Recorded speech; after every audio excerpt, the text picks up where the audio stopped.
Road trip with me. Road trip with me. Doobie-doo. Yeah, there's like some kind of cannon around here somewhere.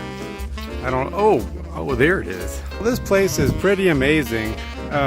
But if you ever wanted to hide a dead body, I would go to this side. I don't think anyone's ever really looked at this side before. It took about 2 billion years to make this hole in the ground, which coincidentally is about the same as my fasting window. After we looked around and took some stock footage, we made camp, which we had to share with the elk. The first meal of the day was before we got there in Flagstaff. I had an omelet with tomatoes and cottage cheese. Got a pack of wieners. Found some peanut butter.